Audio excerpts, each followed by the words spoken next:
Fan of చేయి.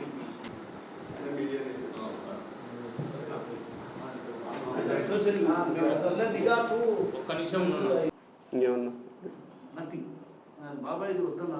అడిగి వద్దనే చెప్పినా కదా. విగ్రహం అంటే నా పేరు కూడా కామెంట్ చేసినారు కాబట్టి నేను చెప్పాల్సిన పరిస్థితి. అందుకే దాంట్లో అతను చెప్పేది ఏంటంటే ద్వంద్వ వైఖరి, అది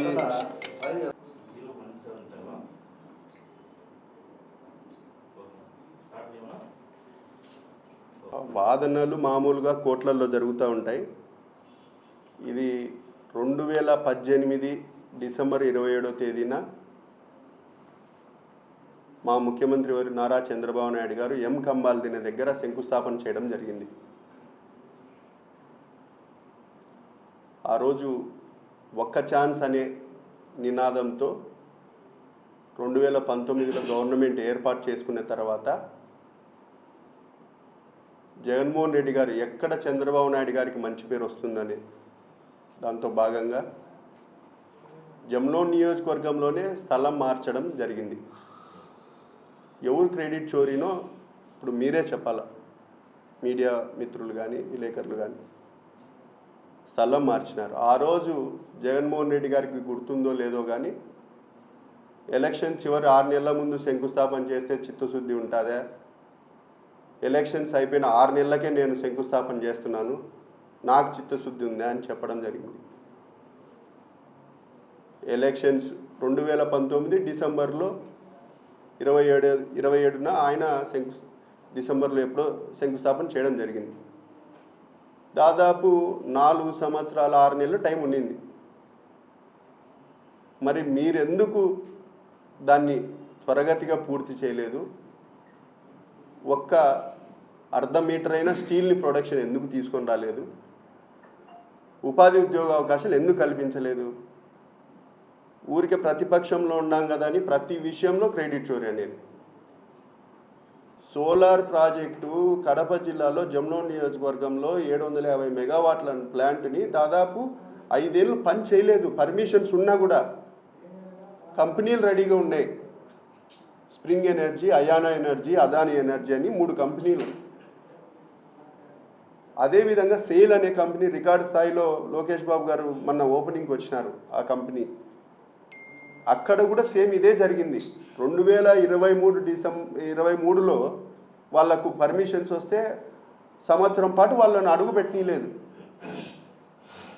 ఇవన్నీ చెప్పుకుంటా పోతే వాదనలు, క్రెడిట్ చోరీ, ఇవన్నీ మనం ప్రజలకు జవాబుదారితనంగా ఉన్నామా? మనకు గెలిపించిన, మనల్ని ఒక ఉన్నత స్థానంలో పెట్టిన ప్రజలకు ఏ విధంగా మనం జవాబుదారితనంగా ఉండాలా?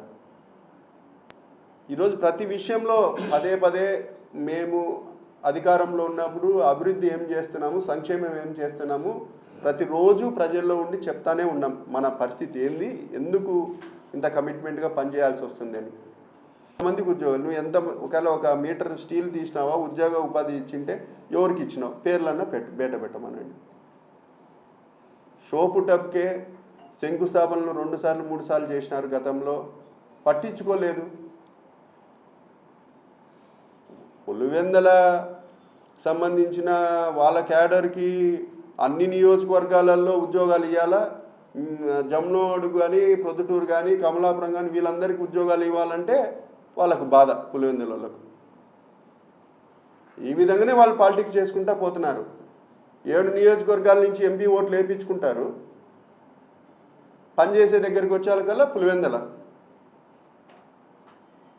కాబట్టి ఇప్పుడు ఆ పప్పులేముడుకో ఏ నియోజకవర్గంలో ఆ నియోజకవర్గంలో నిరుద్యోగులకు ఉద్యోగ అవకాశాలు కల్పించే విషయంలో మా కూటమి ప్రభుత్వం, మా ఎమ్మెల్యేలు గట్టిగా ఉన్నారు. వాళ్ళ 30 ఏళ్ళు కానీ 40 ఏళ్ళు కానీ రాజరికం మాత్రం మేమే ఉండాలా, మేమే ఎంపీలుగా ఉండాలా, మేమే ఎమ్మెల్యేలుగా ఉండాలా, వాళ్ళ కాంక్ష అది. మా కాంక్ష అది కాదు. ఆ రోజు వాళ్ళు పద్ధతిగా గౌరవంగా వాళ్ళు చేసింటే రాజకీయం ఈరోజు ఈ పరిస్థితులకు ఏం రావు. క్యాపిటల్ మీద కూడా మావిగన్ అంటున్నారు. మీరు 14-19లో ఒక ఛాన్సు, నేను ముఖ్యమంత్రి అయితే ఆంధ్రప్రదేశ్ భవిష్యత్తు మారుతుంది, యువత భవిష్యత్తు మారుతుంది, అని చెప్పేదానికి అవకాశం ఉండింది. 19-24 మధ్య మీరు ముఖ్యమంత్రి అయిన తర్వాత మావిగన్ ఎందుకు డెవలప్ చేయలేదు? ఆ రోజు వైజాగ్ అని ఎందుకు అన్నారు? కర్నూలు న్యాయ రాజధాని అని ఎందుకు అన్నారు? నేను మళ్ళా గుర్తు చేసిన 19లో మీరు ముఖ్యమంత్రి కానంత వరకు అది వేరే వర్షన్, అది నాకు అవకాశం ఇవ్వలేదు అనేదానికి. ఇప్పుడు మీకు అవకాశం ఇచ్చింటే పూర్తిగా ఈరోజు తుగ్లక్ నిర్ణయాలు రోజు రోజుకి ఒక నిర్ణయం మారుతూ ఉంటే గవర్నమెంట్ మారినప్పుడల్లా ఇది ఎవరు ఒప్పుకుంటారు? ప్రజలు అందరూ గమనిస్తూనే ఉన్నారు. మావిగన్ అన్నారు, మళ్ళీ నిన్న విజయవాడ అన్నారు. ఏంది ఇది? అసలు నీకు అవకాశం వచ్చింది ముఖ్యమంత్రిగా, నీకు మళ్ళా ముఖ్యమంత్రిగా అవకాశం వస్తే ఇది ఆల్రెడీ నువ్వు బహిరంగంగా చెప్తాంటే ఇంకెందుకు అవకాశం ఇస్తారు? గతంలో ఒక మాటనే చెప్తా వచ్చినావు, నాకు అవకాశం ఇవ్వండి, అభివృద్ధి చేసి చూపిస్తా, 30 ఏళ్ళ పాలన,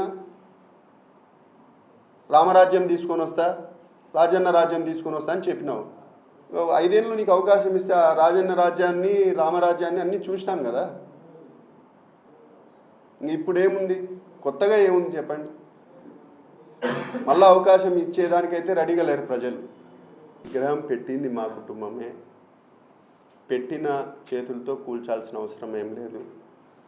అది ఏ విధంగా పడింది? దాదాపు 10-12 ఏళ్ళ నుంచి మెయింటెనెన్స్ లేదు, ఎవరు పట్టించుకోలేదు.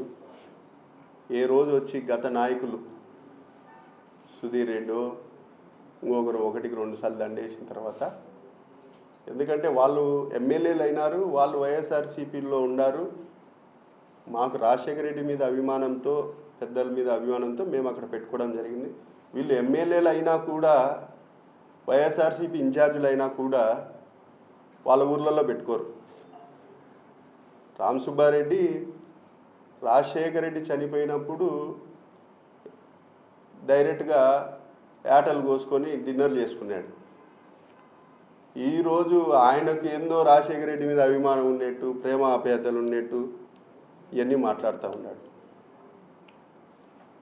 కాబట్టి ఒక సైడు పెట్టిన చేతులతో కూల్చాల్సిన అవసరం మాకు లేదు. రాజశేఖర రెడ్డి గారు అంటే మాకు ప్రత్యేకమైన అభిమానం ఉంది.